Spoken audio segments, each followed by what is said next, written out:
네, 안녕하세요. 반갑습니다. 네, 일단 오픈 디딤센터가 하는 일을 좀 간단하게 설명해 주실 수 네, 있나요? 네. 저는 이제 디딤센터에서 2016년도부터 근무하고 있는 오소영이라고 하고요.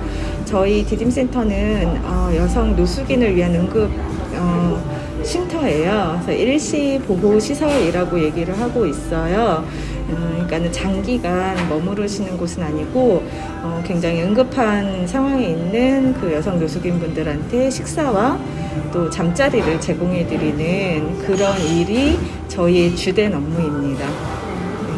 저희가 오늘 기부금을 네네. 전달드렸는데 네, 그럼 네. 기부금을 받으시면 원래 어떻게 사용되는지 네. 우선 감사드려요. 저희는 이제 학생들이어서 이렇게 큰 이제 기부를 해주신 거에 대해서 저희가 되게 요즘 되게 뜻밖의 일이어서 좀 놀랍고 또 감사하기도 합니다. 또 그냥 이렇게 돈을 모아서 주신 게 아니라 어떤 활동을 해서 또 이렇게 주신 거잖아요. 뜻을 가지고. 그래서 거기에 이제 참 감사를 일단 드리고요.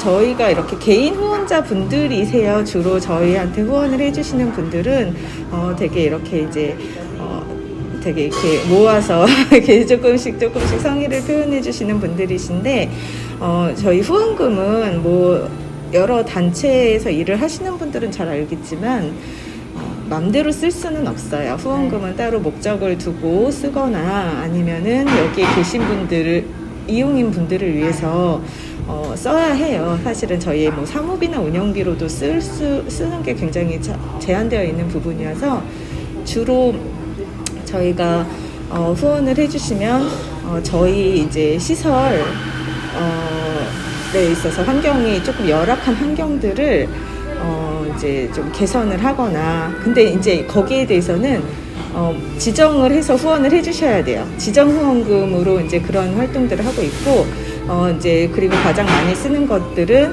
저희가 여성 노숙인들이 이용하는 시설이다 보니까 오실 때 무일푼으로 오시는 분들, 그러니까 돈이 하나도 없이 오시는 분들이 많이 있으세요. 근데 저희가 아까 응급잠자리와 식사를 제공해 드린다고는 했지만 그 외에 또 주요하게 해드리는 서비스가 의료 서비스예요. 그러니까는 무료로 치료를 받을 수 있게 병원을 연계하는 서비스를 해드리고 있는데 그 병원이 이렇게 한 번만 가서 진료가 끝나는 경우보다는 여러 번 가야 하는 경우가 많은데 그러면 이제 교통비가 필요하시잖아요. 동네 병원을 가시는 게 아니라 지정된 병원을 가셔야 되기 때문에 교통비가 많이 소요가 되세요. 그러면은 그런 분들한테 이제 교통비를 할 수 있도록 그런 교통비를 지급해드리고 그리고 또 이제 구직 활동을 하시는 분들이 있어요. 그러니까 일을 구하러 다니시는 분들이 있는데 그분들한테도 또 교통비나 아니면은 이제 뭐 이런 것들이 필요하실 때 그런 것들을 좀 지원을 해드려요. 그 월급을 탈 때까지는 그런 게 이제 좀 필요하기도 하시잖아요.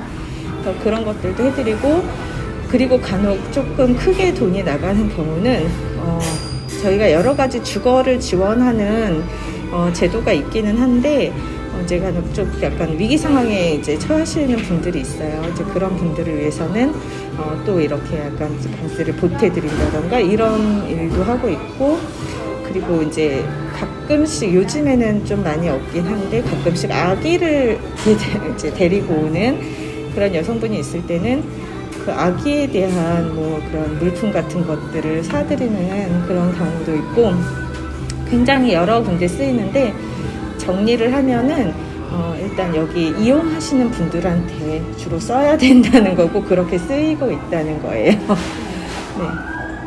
저희가 웹사이트에서 네. 아웃리치 프로그램에 대해서 읽었는데 그러셨어요. 네네. 그런 프로그램은 어떤 식으로 진행되고 거기 만나셨을 때 네. 어떻게 되고 네네네. 사실은 저희가 노숙인 시설이 이렇게 저희 같은 일시보호 시설 말고 종합지원센터가 있어요. 근데 종합지원센터는 서울에 3군데가 있는데 그런 곳에는 이제 아울리치 인력들이 이렇게 배정이 돼요. 그래서 밤이나 뭐 심야나 아니면은 저녁이나 이렇게 시간을 정해서 많은 분들이 하고 계시겠는데 저희는 따로 인력이 배정이 되지가 않아서 사실은 저희 그냥 직원 내에서 또 이렇게 동료 지원가라고 있어요. 노숙을 경험하셨던 분들이 같이 저희 직원분들하고 같이 일주일에 한 번씩 나가는데 종합지원센터가 이렇게 많이 가지 않는 지역을 보통 나가고 있고요. 그래서 저희는 지금은 고속버스 터미널에 또 특히 호남선 부분에 가면은 서초동에 거기에 여성 노숙인들이 많이 있다고 들어서 그쪽을 일주일에 한 번씩 나가고 있어요. 그래서 나갈 때 긴급 구호품을 가지고 나가서 아까는 이제 일단 드리고 있고, 여성들 같은 경우에는 이제 여성용품 생리대나 뭐 이런 것들이 필요하실 거잖아요. 그래서 그런 것들, 그리고 뭐 물이나 뭐 그다음에 뭐 컵라면 이런 것도 드리는데, 음식을 드리는 거는 요즘에는 코로나 때문에 별로 좋아하지 않으시더라고요. 그래서 마스크 같은 거, 위생용품, 방역용품들 갖다 드리고 있고요. 그리고 가끔 이제 여성 노숙인이 있는데 올 수가 있느냐 하고 요청하실 때가 있어요. 그러면 그때는 저희는 나가기가 사실 힘들어요, 근무 체계상. 근데 이제 그렇게 위급할 때는 특히 겨울철이나 이런 경우에는 공원 같은 데 이제 여성분이 있다고 하시면 밤에 나가서 상담하고 모셔오려고 노력은 하는데요. 되게 오랫동안 노숙을 하신 분들 같은 경우에는 오시는 경우도 가끔 있어요. 근데 한 번 나가서 우리 갑시다 해서 오시는 경우는 없고요. 여러 번 나가서 얼굴을 익혀야지 좀 약간 좀 불안하실 거잖아요. 그분들도 아무나 따라가기가 힘드실 테니까 이렇게 여러 번 나가서 이제 말씀을 해서 이렇게 모셔오는 경우도 있는데, 이제 그런 분들 같은 경우에는 그냥 계시는 경우도 있지만 그냥 이제 금방 나가시는 분들이 많이 있어요. 그래서 저희가 보통은 이제 차를 가지고 가거든요. 고속터미널에서 여기까지 오려면은 오시기가 힘들 것 같아서 차를 갖고 나가서 바로 그냥 모셔와서 보호를 하고 해요. 근데 요즘에는 사실은 코로나 때문에 검사 결과 음성 확인이 되지 않으면 시설 이용이 어려우셔서 그거를 하지 못하고 있는 상황이에요. 여성 노숙인 분들이 처음에 어떤 이유들로 센터를 오게 됐나요?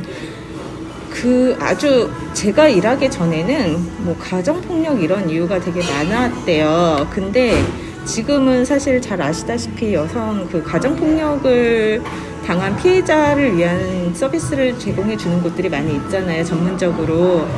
그래서 그런지는 모르겠는데 저희 오시는 분들은 대부분 생활고에 의해서 오세요. 그러니까는 보통은 고시원이나 월세 방 원룸에서 생활을 하시다가 일자리를 잃어서 계속 돈을 못 버시고 수입이 없게 되면 방세를 못 내시잖아요. 그러면은 거리로 나오셔야 되는 거예요. 이분이 만약에 도와줄 가족이나 뭐 지지 체계가 있으면은 도움을 받을 텐데 이제 보통은 다 그런 분들이 없으신 분들인 거죠. 그래서 그런 분들이 살던 곳에서 나오게 되면 가실 곳이 없으니까 그렇게 오게 되는 경우도 있고, 그리고 진짜 거리에서 10년 이상 노숙을 하시다가 오시는 분들도 있고, 제일 많은 이유는 생활고가 제일 많고, 그 다음에 거리에서 좀 노숙을 며칠이나 길면은 10년 이렇게 하시다가 오시는 분들이 제일 많은 것 같아요.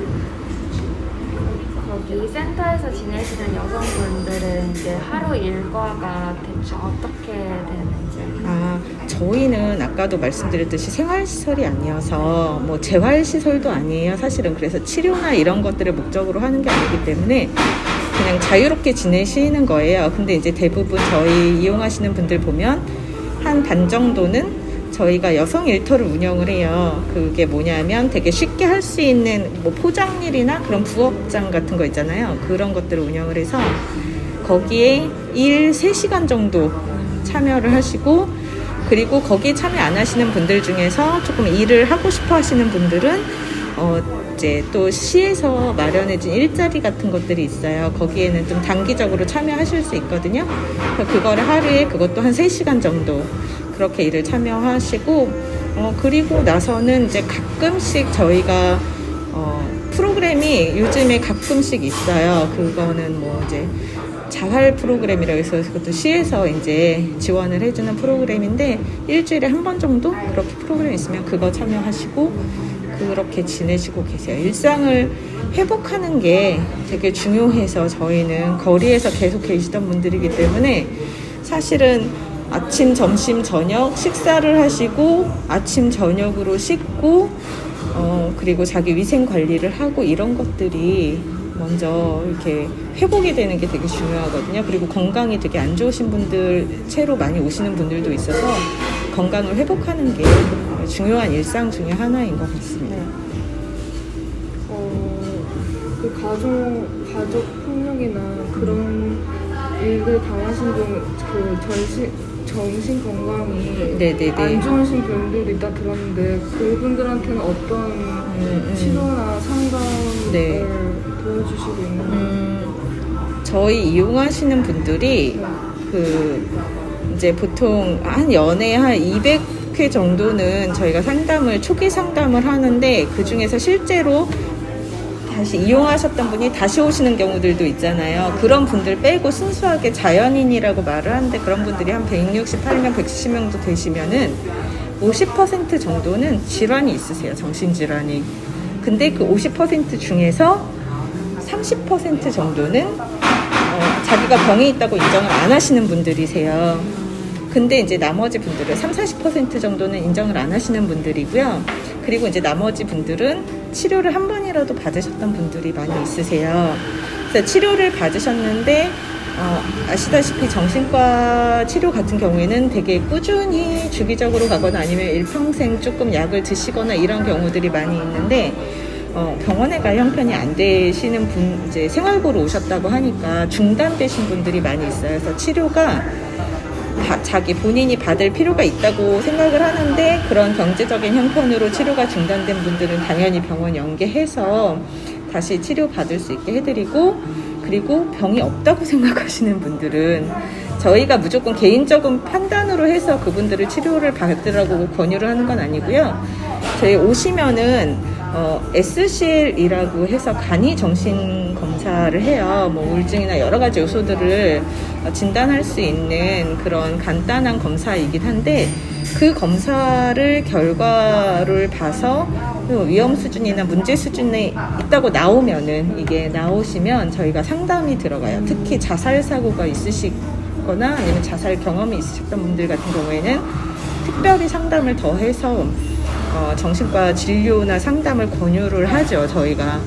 그래서 같이 이제 모시고 가는데 그 개입이 안 되는 경우들도 가끔씩 있어요. 심하신 분들 아니면 자기는 정말 안 아프다고 생각하시는 분들 같은 경우에는 억지로 모시고 갈 수는 없어요, 사실은. 그래서 그런 분들 같은 경우에는 꾸준히 계속 반복적으로 상담을 하는데 안 된다 그러면 사실 저희가 억지로 개입은 못하고 그 외에 동의하시는 분들 같은 경우에는 정신과 상담을 한 다음에, 그리고 정신과는 상담이 또 중요하지만 그게 더 중요한 거는 복약하는 게 중요하시거든요. 약을 먹는 게.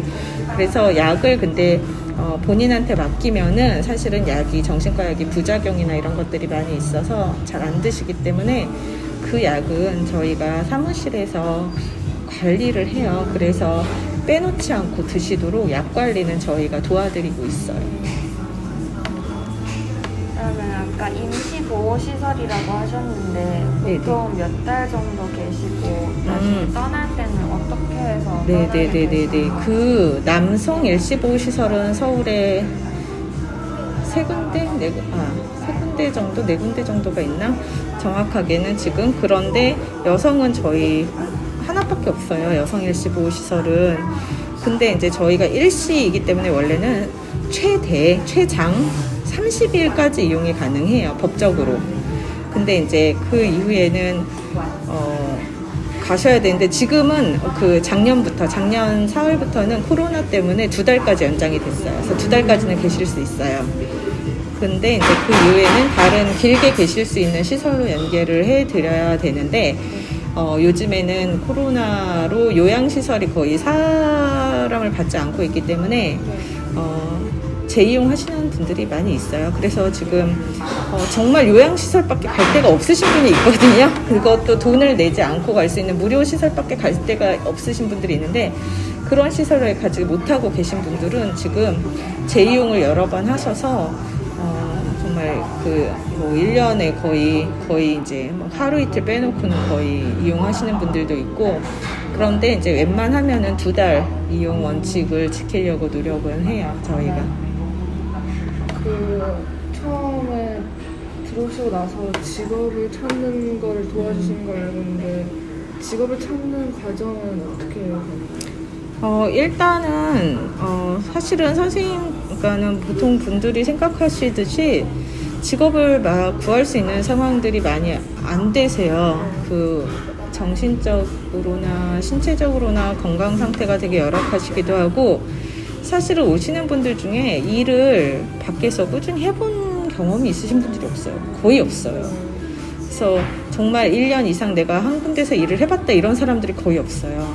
그러다 보니까 지금같이 조금 이제 경력자들도 직업을 구하기가 어려운 상황에서는 그런 분들은 나가서 구하기가 어렵고, 일 경험이 일단은 없다는 거.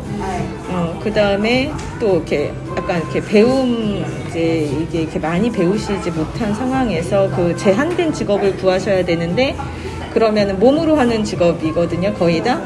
근데 건강 상태가 안 따라주니까 하지 못하시고 계시고 뭐 이런 분들이 많이 있으세요. 그래서 근데 그 중에서도 일 경험이 조금 있거나 자기가 외부에서 나가서 일을 할 수 있다고 생각하시는 분들은 사실은 저희가 그 일자리 지원센터라고 있어요. 서울시에서 운영하는 노숙인 분들하고 저소득층을 위한 일자리 지원센터라고 있어서 그쪽에 가셔서 상담을 해보시도록 안내하고, 왜 그러냐면 거기서는 거기 상담해서 취업을 하면은 그 일을 하는 동안도 지원을 되는 부분들이 있어서 그거 해보시라고 안내를 하고, 이제 또 거기서 이렇게 올리는 그 카페에서 이렇게 막 이렇게 일자리 정보 올라와요. 그러면은 그거 이제 붙여놓고 알려드리기도 하는데, 그 많은 분들 같은 경우에는 일단 외부로 바로 취업 어려우셔서 보호적인 일자리를 많이 제공을 해드려요. 아까 복지부에서 하는 사업이라든지 서울시에서 지원하는 일자리라든지 이런 것들을 먼저 하고 좀 회복을 하신 다음에 나갈 수 있도록 하고 있어요.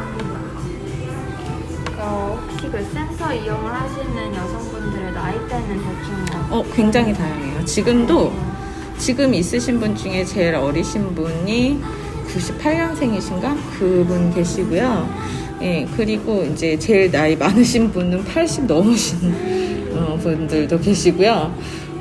그런데 이제 비중으로 저희가 이렇게 뽑아보면은 제일 많은 연령대는 50대, 40대 그쪽이 제일 많으신 것 같더라고요. 보면은 대부분은.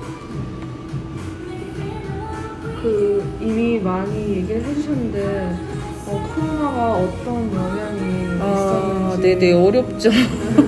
뭐 다들 저희만 어려운 건 아니어서 일단은 그 코로나 때문에 거리두기가 지켜져야 되니까 사실 저희 이제 정원에 이제 몇 % 정도만 이렇게 좀 이렇게 해라 이제 이런 것들도 있고, 그리고 저희는 사실 긴급하게 오셔야 되는 분들이 많잖아요. 밤에도 오셔야 되고 막 이런 분들이 있는데, 검사한 다음에 음성이 확인되고 오셔야 된다 이게 있으니까 이게 제일 힘들어요. 그래서 저희가 사실은 이용 문의 전화는 많이 받아요. 근데 이제 나중에 그거를 안내해드리면은 이게 이제 그래서 이용 물어보시는 분들 대비 실제로 오시는 분들은 20%도 안 되세요. 그러니까 그게 좀 많이 장벽이 되고 있어요. 검사하고 음성 결과, 그리고 저희가 격리 공간이 따로 있는 게 아니니까 또 여기 계신 분들의 안전도 생각을 해야 되잖아요.